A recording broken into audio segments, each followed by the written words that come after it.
Welcome to episode 427 of the Barcelona podcast, brought to you by the Blue Wire Podcast Network. I'm Dan Hilton, and I have the pleasure of being joined by freelance Madrid-based journalist known as jdeposicion on social media, but JDP to us today. So JDP, thanks for joining the show. Thank you for inviting me. It's a pleasure to be on here. And very much JDP, like we have the purist on before.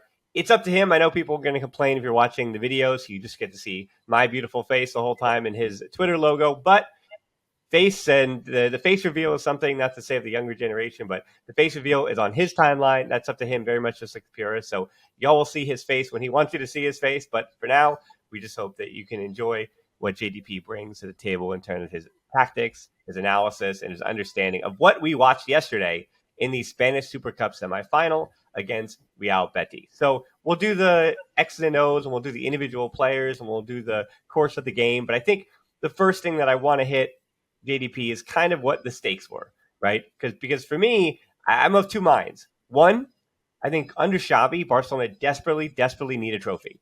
There needs to be some kind of reward for Xavi to show, hey, that we are at the top of a mountain of some competition, and the club has something to be proud of. And in years past, I think this is, what culés who've enjoyed this team for more than a decade would say that, yeah, the Spanish Super Cup is definitely down that list, right? There's Champions League and La Liga and Copa del Rey and even the Europa League. And Spanish Super Cup has kind of been clumped somewhere with the Gamper Trophy. And due to having it in Saudi Arabia, I might even have taken it down a peg because of the weird situation that Barcelona are getting 6 million euros from this competition. Real Betis are getting less than $1 million, and Real Betis, being the Copa del Rey winners, are the ones deserving of the Spanish Super Cup, and Barça are there because, again, Saudi Arabia just wants to enjoy a La Liga, a El Clasico final, which for the first time of the new 4-team format they're getting. So the stakes are kind of weird because I said the atmosphere there and the weird idea that Barcelona maybe don't even deserve to be there, having finished just second in the Liga. That's why they're there.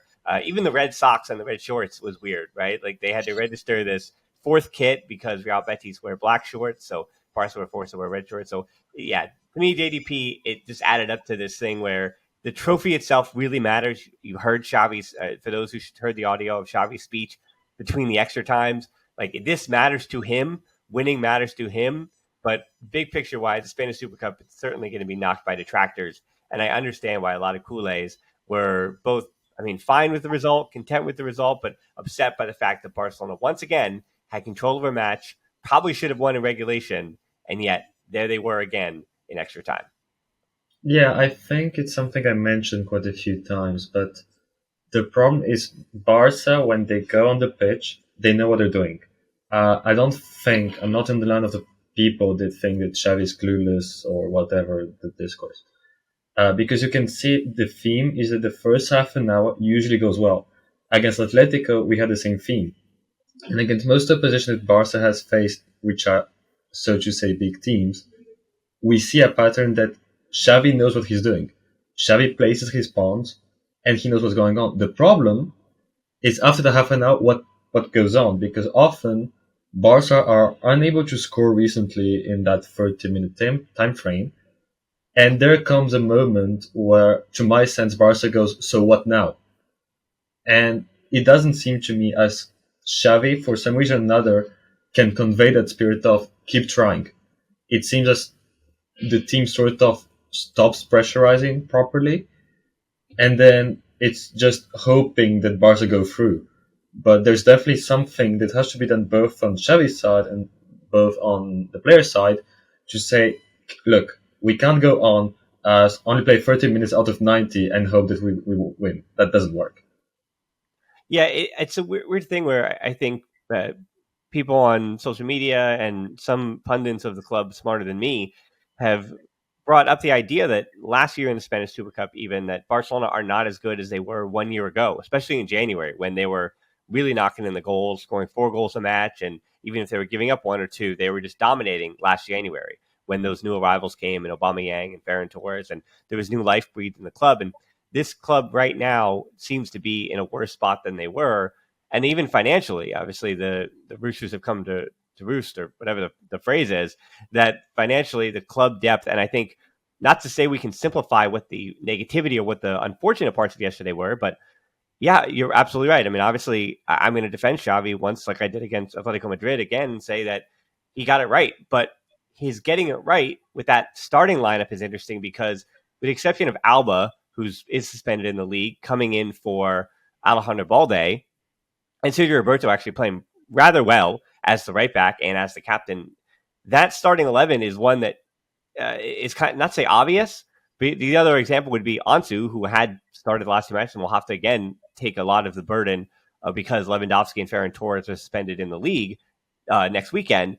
So without exception of rotating him out, and then Dembele still starts on the left, Rafinha gets the rare start on the right, and then that midfield trio of Gabi and Pedri and De Jong, plus having Araujo and Koundé start as your center back pairing, that starting 11 at this point does kind of pick itself. The only question mark was Ronald Araujo, who apparently was not 100% fit, having to play 120 minutes is, beyond comprehension and horrifying to see. But it happened because, again, this trophy matters for Xavi, so he winds up asking Araujo, and they navigate, and it seems like he's okay, with the exception of De Jong and Dembele, who, after the match, I had questioned the subs, and everybody questioned the subs, which is totally fair, because that was a time where, to me, it's twofold. That one, Barca, as you said, it wasn't even the 30 minutes. I think it was after they scored the goal. There was a drop-off. Same thing against Atletico Madrid. And then the second drop-off comes when the subs come on, and that's really where they came back in the game. We even saw when that Pedri offside goal was scored, there was a little bit of a drop-off, right? So it seems like every time that they do something right, there's some kind of drop-off, and 100% that goes on the manager. Now, the only question for you, JDP, is that a problem that Xavi can't seem to solve? Because is he somebody who is limited with a lack of big game experience? Is he somebody who's limited in making those changes? And even the subs, is this sub thing, as in not an infatuation of Busquets, but throwing on Alonso over Balde, that was the one that I was really questioning. So putting on Alonso over Balde, not saying Alonso was useful in certain circumstances, but when the games become bigger and the games are more important, is Alonso possibly the right choice at all in these kind of big games? But is that on Xavi, or is that on him being hampered? Because I'm now starting to be of two minds that it seems like Xavi wants to play Alonso in a lot of circumstances, and he isn't just saying, okay, this is one of those players that we're stuck with because of the wages and because of the transfer stuff. Because I think that's twofold, right? Like this team is lacking high-level depth. They might have already tried to replace Busquets if they could actually had money to spend. But, it seems like, well, maybe Xavi would still be playing some of these guys, even if there was other transfers to be brought in. And that would be the consideration, that maybe Xavi doesn't know what he has. That's the discussion for me, because, for example, I think a majority of the choices are understandable. But again, on the Alonso question, that's a separate topic. Because it's genuinely hard for me, even if I followed Xavi since Al Sadd, so I've got a great deal of more or less how he wants, even outside of Barca. Mm-hmm. And the Alonso theme, topic, whatever you want to call that, does not fit in the scheme. It does not seem to make sense. Is it because he wants to overprotect Balde? Maybe, but equally so, he's played a few times Alonso as centre back. I don't remember which game it was, and I think we'll also draw, and that showed that this doesn't work. And you got to drop him. That's the thing. The thing, for example, with Busquets or Dembele, you can discuss around that. Because you can see at least more or less in theory what they could bring. But again, for the substitutions, I find it hard because I think generally that as fans, we tend to lack insights on the substitution themselves. Because, for example, yesterday, as you said, everyone crucified Xavi, and understandably so, when Busquets came on for Frankie, and then there was Dembele subbed off for Ferran, who understandably did not have a great performance. But then suddenly, when I think it was the podcast of jdeposicion from the sport guys, that mentioned that apparently both had a discomfort. Right. And now the whole thing changes. So I think generally as fans, we tend to sort of over-focus on substitutions. I don't think a majority of them are planned. They just happen with a certain level of randomness, and of course a certain level of, okay, you can do the substitution that can change games. But I definitely think we over-focus on them. So while I do think his in-game management has not been positive. That without a doubt.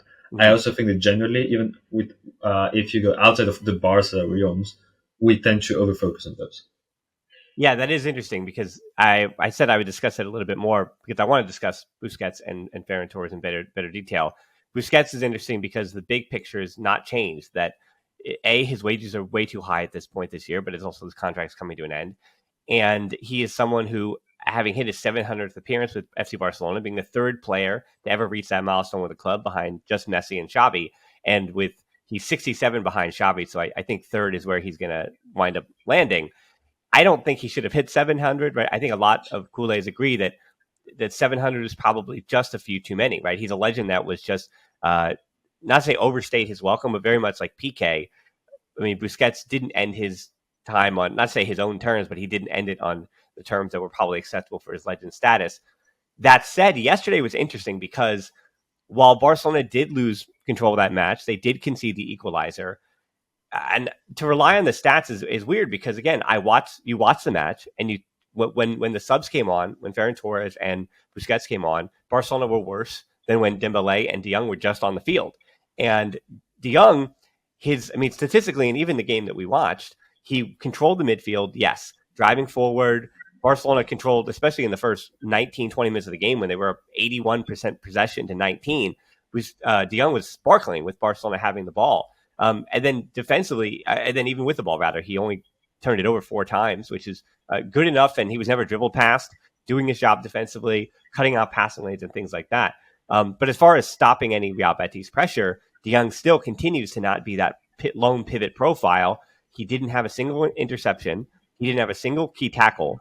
Not that he had to, but you look at what Busquets did and the fires that he put out, he did have 2 interceptions. He did have 3 key tackles in that game. And there was very much that Busquets defensively does kind of come to the aid of Barcelona where they need him to be. And that's one of those system things where is Busquets making those tackles because he's being forced in those situations because of what he physically can't get to or can't do anymore. And is that De Jong doesn't even have to make those interceptions or other things because he's a different player who's going to cut out the passing lane with his legs initially. And he's going to put himself in a position to be able to, just win the aerial duel or he had 0-0 yesterday, but to win the ground duel that he had to, he was 3 or 4 on those, and have Pedri and Gavi and the center backs kind of be in the positions to make those. I mean, just again, based on and the perception of the team. So it was interesting that the stats didn't really back up that Busquets was the reason for the drop off. Because even looking at the equalizer, right? The equalizer has nothing to do with Busquets. While it's interesting because De Jong and Fekir were man marking each other, Barcelona offensively, especially in that first half, were taking advantage of that, with De Jong being able to drive forward with the ball. And Fekir, I mean, with the exception of one time where Ter Stegen had to boot it out of bounds to his right, when De Jong was kind of caught in between two minds, took that extra touch when he received it. And then what it was, Canales was able to defend and guard both De Jong and Pedri, allowing Fekir to come forward and put Ter Stegen under pressure. That was the one time where Ter Stegen kind of got it wrong. The other times, Ter Stegen took advantage of that matchup, pushing Barcelona forward and raising that line of confrontation because Iglesias doesn't have the mobility to mark both Koundé and Araujo. So Barcelona was doing, I think, a really good job tactically of pushing that other center back and dribbling him into space. And then when Busquets comes on, that kind of gets slowed a bit. And Fekir, at that point, this is on Pellegrini, who made the adjustment. Fekir is no longer defending Busquets. Fekir was then trying to get out a little bit wider, and that meant that Busquets had to guard somebody else. So Busquets was then picking up that other interior who was coming forward, or that other defensive midfielder, if you will, who was coming forward, and because Gavi was playing a little bit higher as well to counteract that. So again, tactically things change. And again, even on the Fekir equalizer, that wasn't Busquets' fault. Busquets was guarding somebody else on the far post. That was Alba and Ferran Torres, who they just went for this crazy tackle. Both of them fell for the fake by Henrique. And then Fekir comes in late, meaning Koundé, who had to step to Henrique because he then had the wide open shot, meant there was nobody to pick up Fekir, who was coming from that right wing. Again, that's the fault of Alba. That's the fault of Torres. And then again, Koundé and Araujo were just trying to put out the fire. So if those guys don't bite on that fake, that shot either gets blocked or there's somebody in line to pick up Fekir, and that equalizer never happened. So again, it's not that Barcelona lost control, but in that moment, 2 bad decisions by 2 players who should know better leads to that goal, which kind of, I'm going to throw you the point, wrap it up with Busquets and Ferran Torres, that for Torres, I don't want to throw this one out. This one was, usually this is a safe space for Ferran Torres. We give him a little bit of slack, but we don't say like, we should throw him out with the bathwater yet. But this may have been the worst cameo that we saw from Ferran Torres. He came in the 63rd minute, and I can't think of a Barca performance for him that was this rough. I mean, it wasn't even like misses in front of goal, which is what he gets criticized for because he put himself in the right position. Like it was rough. Like defensively, I had never seen him be this bad. His decision making was awful. He could not read the offside line. I mean, it was real rough for Ferran Torres to the point where I can say maybe this was his worst. I can't imagine this happening again for him. But yeah, I mean, helping on giving up the equalizer and then all his other work offensively, just a bad game for Ferran Torres, like real bad. Yeah, definitely. I find it interesting what you said on the Busquets Frankie debate, because this idea that, of course, Busquets sort of tackles, intercepts, whatever, but the compromise is essentially slowing play, or at least not being as mobile. When you have Frankie, you have that mobility, you have that counter pressing, you have that sort of transition, but you do have the counterpart is the fire he puts on might come back quicker. And I find that interesting because the discourse in the last 2-3 years has always been we can't search for a new Busquets because he doesn't exist. And that's exactly the premise here is do you accept the risk of Frankie eventually becoming a better defender? Do you put trust? Because let's remind ourselves, Frankie has played at this position role maybe 3 or 4 times in the last years. And that's my question again, because we have the same problem as well when there's this one, I think was a touch map from Who Scored, where people mentioned Pedri, had this many touches with Busquets on, this many touches with Frankie. And the conclusion for many was that essentially he was free with Frankie and not with Busquets. And again, the same question is the data sample we have is very small. Because we have, probably at least 20, 30 games with Busquets, and you have about 2-3 games where he has a sort of role. So to sort of say, this is what happened when you put Frankie on, not really. It's what happened. As you mentioned, for example, yes, Busquets might have done mistakes. Yes, it might have seemed as Barca were worse off, but it's not a causation thing. It's just that Barca were generally worse at that timestamp, and Busquets happened to interact within that time frame. And that is to me the main problem. We try to find reasons, connections, when sometimes football randomness just catches us there. Mm-hmm. And that's, to me, summarizes the whole Frankie thing is he was good, but again, is it enough to now conclude that suddenly Frankie is the chosen one? I don't think so, but let's give it a try, because Barca have nothing to lose at this point. They know that probably Busquets might be retiring / moving to another football club in Saudi Arabia, MLS, or whatever in summer, and Barca need a solution. So you either put these next 5 months to use, and you try to put Frankie on. Look what happens, like we did yesterday. Or you will have eventually to trust that you can accommodate him as an 8, with Subimendi, for example, coming as an option. But again, the question there is, if you move Frankie up, what happens with Gavi and Pedri? Because we saw yesterday that midfield was good because Pedri has his role and Gavi has his role. So does it really make sense to change things up again, as you mentioned?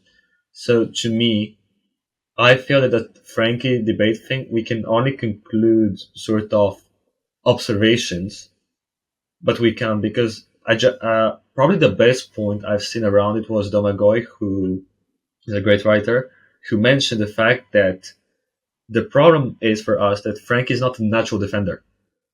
That's not his thing. Busquets is a natural defender in the sense of he has this sort of defender perspective. Well, he will go, okay, so he will plan in case to put his interception. Frankie, for me, I've always said that he's someone who will destabilize, he will not stabilize. He'll go at the opposition and he'll break lines. That's his thing. When he drives with the ball forward, he's very athletic, which means he's very quick. And secondly, he divides players. But he's never been someone who I look at him and go, he's very calm. That's not the profile, but that doesn't mean he can't become one. I'm not saying he will have the interception tackles of Busquets in his prime years, but what's for sure is that he definitely can improve on that, and that can be worked on with the coaching staff. Because as mentioned, we have a very small sample, and maybe, who knows, if you give him, I don't know, 5 games in a row, from the first to the fifth game, things might differ a lot.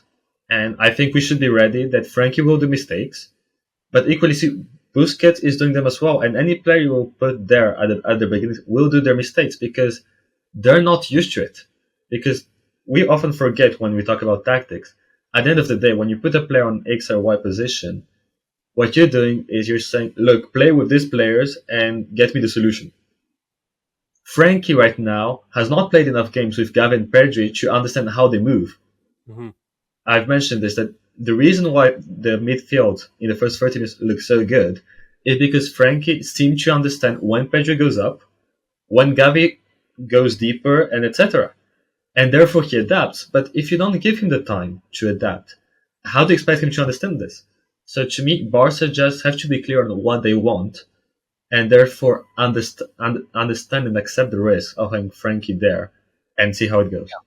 100%. I agree. I agree with that. I think, again, I think the debate is fair to say, or question, in his mid-20s, but having never really played that role for Barcelona, can Frankie de Jong add those defensive things to his game?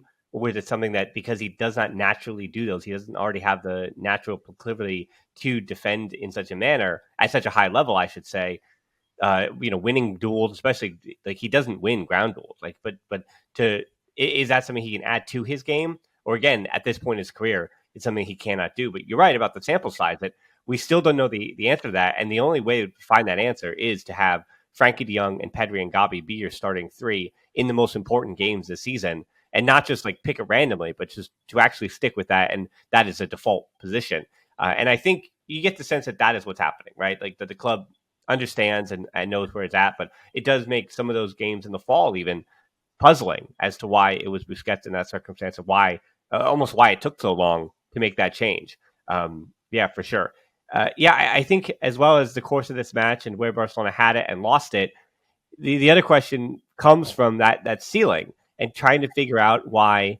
And this isn't an indictment of Barcelona, but I again stuck between two minds where Real Betis is a top four team in the Liga. Pellegrini has his men defending better than they have had in recent seasons. Like, we know that Real Betis over the last 3 to 4 years, they like to create chaos, they like to get forward, they like to attack, and defensively, especially 2 seasons ago, it was a bit of a disaster, and they're in Europa League spots for a reason.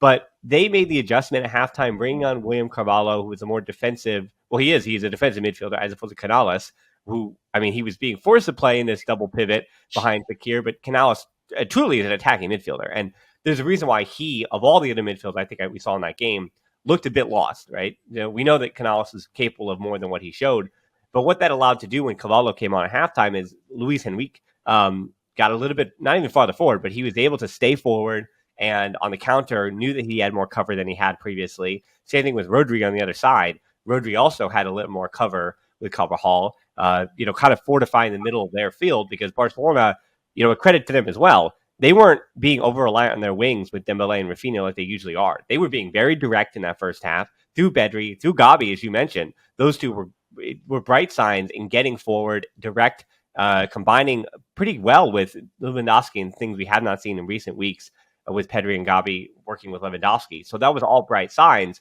And then I think, too, the inverse of that is that while that part of Barcelona, you go, well, they survived against Real Betis because Real Betis are one of the better teams they played this season. Even, not just outside of Spain, too. Real Betis were our top, 7 teams they've played. And so you're worried that, okay, Barcelona allowed this good team to come back in the game when they should have already put it away. And you say, if you have that same performance against Real Madrid or another quote-unquote big side, then you're going to fall to the sword. And if they play like that on Sunday and they give Real Madrid those circumstances, Real Madrid are going to beat them 2-1 or 3-1 in regulation time. And that's what you worry about, because it puts a lot of onus on that back line, because, I mean, this is all one big idea, but I do want to transition to the positive too. in that if you have Kunde and Araujo as your center back pairing, and you have this version of Ter Stegen, which we'll do separately, but if you have that trio in particular, and then I add Balde back to things, and if you get that kind of performance out of Roberto or something out of your right back in that circumstance, and don't have to do Kunde on the right with Christensen and Araujo in the middle, because even that trio with Araujo, Christensen, and Kunde, that to me, again, have given up six goals in total. But even Kunde and Araujo, that duo has only now just given up the 2 that they gave up in this game for Real Betis. I mean, that defense seems to be good enough to compete with anybody, right? It's Barcelona as a whole, as you mentioned before, the 11 on the field, the circumstances that come when football randomness comes to play. And unfortunately, I think that's the main through line, that while Barcelona is good enough, their depth when they bring on those subs does always take some kind of hit in some way, because Barcelona can't go 3 or 4, 5 deep like Real Madrid can. And then part 2 of that is, this team cannot live in chaos. When the other team has their 10 to 15 minutes, especially those other good teams who can do that for 10, 15 minutes, Barcelona are conceding. And that is a worrisome sign, because it continues to be the same theme under Xavi. You're good enough to compete here, but the minute you have to go up to the top level, you just don't have it for a myriad of reasons. That's definitely the case. I definitely think, for example, when we talk about can Xavi improve things, one of also the responsibilities of the said coach is off the ball. Because you can talk about on the ball. These are decisions that are made by players. Sure, for example, Ferran can have a bad game. He can have a bad pass. There was this one back pass that was really weird.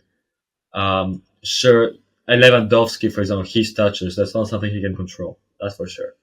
But you can definitely control how the team reverts backwards, how they press, how they counter press, and how they interact with without the ball. Because this is more than just a 1v1 thing. It's a general setup thing. And the constant we've seen in the past months, if not the entire year since Xavi has come on, is that if Barca do look fine on the ball, they do look promising, off the ball, it's an entire disaster. Because we've seen so many disconnection. A majority of the goal that Barca concede, they're not goals to, without discrediting the opposition, that are obvious goals to concede. They're dumb goals. They're goals that should not happen in the first place. For example, as you mentioned, when Alba and Ferran decide to jump on their attacker, why? How does that work? These are things that cannot happen. We saw it against Inter Milan, for example. These are goals that at this level of football, if Barca do want to call themselves elite, can never happen. And it's not a thing also of a player, because we have to mention that Xavi has mixed up his 11s quite a lot, which is understandable given the uncertainty, the 11s being pressurized to play Rafinha for 60 mil and Dembele at the same time, which is another whole other topic. But at the end of the day, as a coach, you will more or less have to guide your team as to understand, we know how they're playing on the ball, because you have scouts, you have analysts, you have the whole coaching staff who tell you, okay, so for example, in this case, Enrique was obvious that he would be a major threat. Fekir, the same thing. They were the major threats, and you could see that. And the question is, for me, Xavi has to find a way to limit both, and generally to have a general pressing thing, either man marking or zone pressing or both. Choose one of the three, don't care, and stick with it. Because the problem with Barca so far, to me, is that we've relied too much on individual marking. The man to man. You can do that, but it has to be clear. And when, for example, Alba and Ferran, they press the wrong guy, or whoever does the mix, or Busquets at times makes the mistake, or even Frankie at times does the mistakes on jumping on the wrong player. You either have to see a progression individually, which means less individual mistakes, or something is wrong with your general shape. Because it cannot be that, say, 5 players constantly do the same mistakes. That's something that, with the quality that Barca have, is impossible. Because Pedro and Gavi, again, Gavi, we've often talked about him as a pressing monster, rightly so. But then, when he does jump, he needs coverage. And that sort of chemistry to understand, if he jumps, I don't, is what's missing at Barca. And that seems, data and just the eyes, indicate this is not an individual mistake. This is a collective mistake. And these collective mistakes are managed by coaches. That's how it works. Because it doesn't matter who plays, so to say, you're going to press. Yes, you do have defensive attributes. Of course, getting past Araujo is more difficult than getting past Christensen, of course.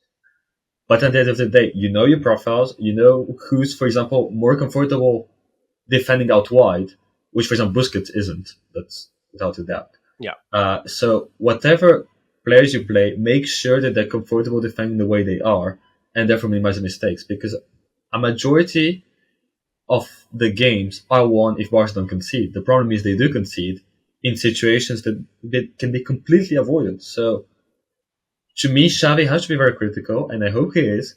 And he looks at the team and he said, look, boys, we conceded 2 goals. It's not the first time. We conceded another goal against Espanyol. Same thing. These are goals that should not happen.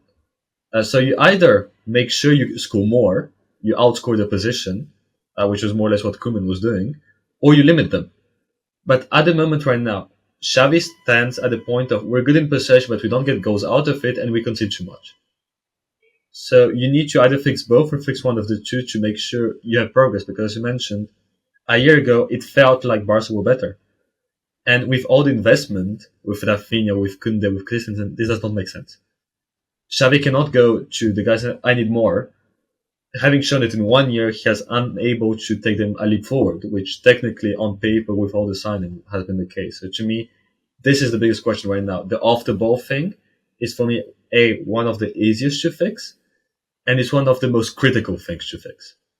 Yeah, the irony about the names you just even mentioned, with the exception of Rafinha, obviously, who I think Barca fans wanted more. But as I said, statistically, Rafinha doesn't actually, or he didn't at Leeds United, even being the guy, didn't provide that many goals and assists. Like I think Kool-Aids are literally expecting the numbers to be adding up with him. But when the names that you mentioned, with Christensen, with Lewandowski, and with Koundé, those 3 in particular, with Lewandowski, I know it feels like he misses all the time, but he, even scoring yesterday, has 19 goals in 21 games plus 4 assists. Like, that's what you bought him for, and that is what Lewandowski has done. He has scored the goals. Koundé has been as good as we have kind of advertised him to be, and Christensen has barely put a foot wrong. I mean, any worries that Chelsea fans provided when I brought them on to kind of profile him were not say misguided, but in the same way, the games that he made those mistakes in, unfortunately for Barcelona, they have not got to that level yet. They have not got up to that highest level. So whatever has been asked of Christensen, he's been able to do this season, which again, I think there is some irony in the fact that those big additions who were supposed to bring Barca forward have come in and actually done their jobs. And as you say, it's actually the whole structural setup, which again goes against Xavi and is a criticism of him, because it is the whole, in totality, this whole team to add those great pieces. And in theory, the team has not improved. I mean, even that 101st minute goal for Real Betis, when at some point you do both. You tip your hat to Laurent Moron for that backheel goal to get through Araujo, to get through Ter Stegen.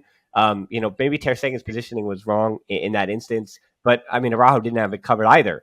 And so Ter Stegen was kind of stuck there on that spot. And I mentioned it on the 5 headlines. It's kind of like in basketball when you let a post player get deep enough, right? Where at some point you say, well, I guess that's good offense because they set up everything in the original part of it. But the key to that is you cannot let that transpire, right? You can't let Morone get that ball so deep. Why did he get it so deep? Well, that's because, once again, Henrique was in a 1v1 with Alonso, and not say that's on Xavi, but that's not a situation where you expect Alonso to succeed, right? And I think we don't need to relitigate the Alonso thing. The reason why he's here, as I keep saying, is he's cheap and he understands concepts. And so Xavi's infatuation with him, though, to me, is getting a little bit too far. Like, I understand why he arrived. He arrived for coverage. He has covered as a left center back where he's been fine. Not good, but he's been fine. He's been passable. He's been serviceable, right? In a team that has no money, that needs some kind of depth. But again, the minute you need to come take a step forward, and this is about his renewal, the minute you need to take this team a step forward, Alonso can't really be on your field because, as you mentioned too, the difference between Balde making that same mistake and Alonso making that mistake is that Alonso is 31 years old, and as someone who's that age, I can tell you, like, we don't learn this stuff anymore. I'm done. Very much like a lot of Alonso. I'm done learning. I'm done. But Balde and younger players, the idea is like, yeah, how will Pedri add these things to his game? How will Gabi add these things to his game? How will Balde, or all, again, these other guys who you think obviously have the career of their career path is going to have all these turns and winding and all whatever. But Alonso, is he ever going to be able to mark Enrique? No.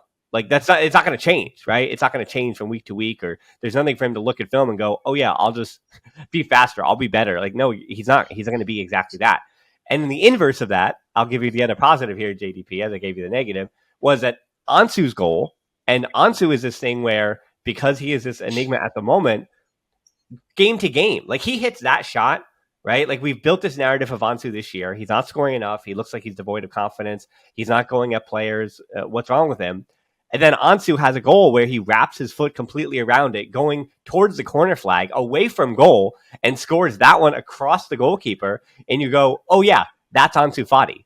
He reminds us, like, okay, he's in there, like, and you see that goal and you go, yeah, like he's still Ansu. Like maybe if he does that once every 4 games, like Ansu is Ansu, because that's what I mean. Good players can do that. That's insanity. Exactly. You generally get that insanity because, again, my problem with Ansu is players before and after injury. That's not an easy thing to evaluate. No, because you have players that have had billions of injuries, and we almost lost faith in them. And one of their names is Dembele. We've had I don't know how many injuries with this guy. So we know how the gist goes. Then you have players that genuinely injuries do not affect them. And then, well, like Araujo's, I would say the Araujo's an example of that, right? Every time he gets hurt, which he does a lot, he comes back and he looks like Araujo. Yeah, he's always the same guy that came ago. Then you have guys right now like Ansu, where what the hell do I do with you? Because I've been a part in the last months of going around Ansu, let's build from zero. You've had injuries. We know you've had quality, but now we need to see who you are right now. Because it doesn't matter the type of shot you hit 2 years ago. That was 2 years ago. And generally, after his first injury in La Liga, I remember we waited a long time. He came back on after a year, I think, or whatever, and he scores this wonderful goal. So what do we do with you? Because we've seen you coming back from injury and exploding the nets again, and whatever the hell you've been to on the last months, where there's definitely a physical thing, I believe, but there's also, of course, a psychic thing, which is he's not getting the confidence, and that's normal. Because it's hard to get confident when you barely play. That's the first thing. Because since supposedly when he's fit and how much he has played, there's not a big coordination there. There's a big dissonance. And right now, when as you said, when we saw the goal of Ansu yesterday, we went, yes, that's the Ansu. But why did we say that? Because we're looking in hindsight. We're not judging on all the performance. And I think right now he's got quite a high XG, and he still has a goal every 100th minute or 110th around there. So it doesn't look that bad.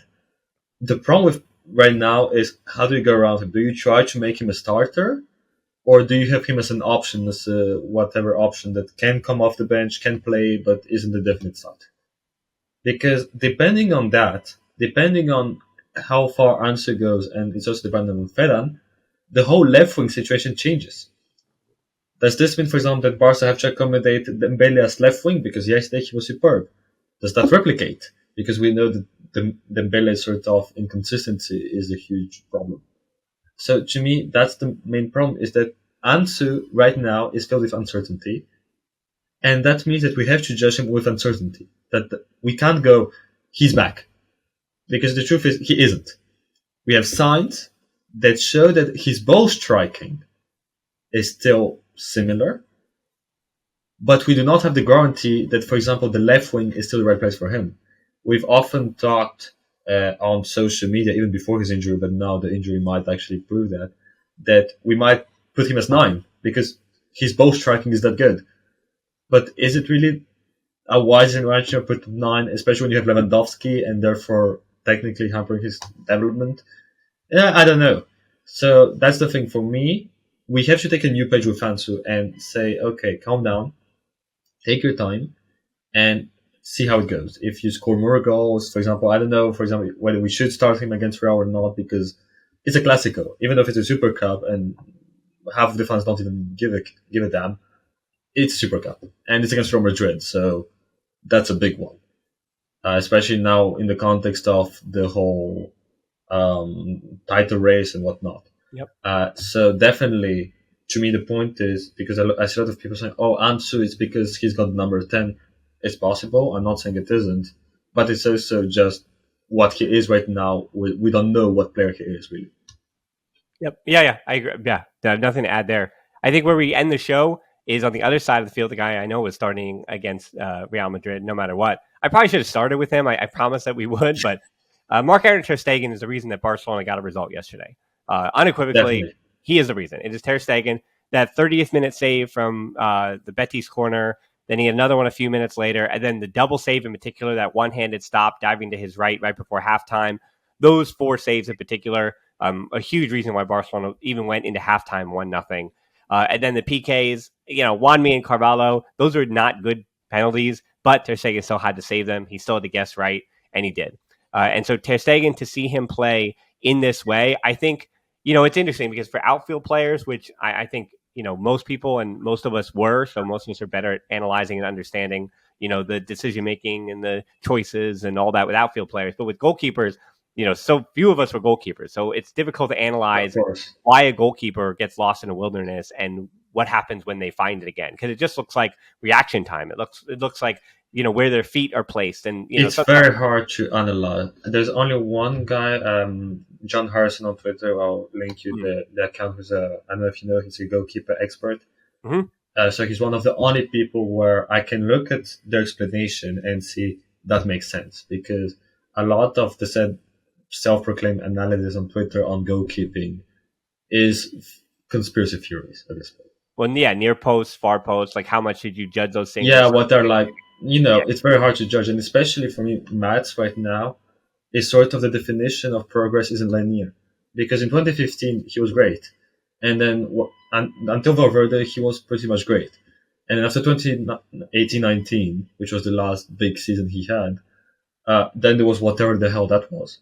Yeah, for almost 2 to 3 years, which is like a third of your career or a fourth of your career. Like, that's a huge sample size for multiple seasons. And I think you're right, like, to the point about like which players are who and how high can a player recover and things like that, where I think for all of our outfield players, with exception, I think like a guy like Busquets, again, like De Jong, his, like, how would you grade his season is still completely up in the air. Like, we still have no idea. Like, we don't know. It can go from hell to heaven in 3 seconds.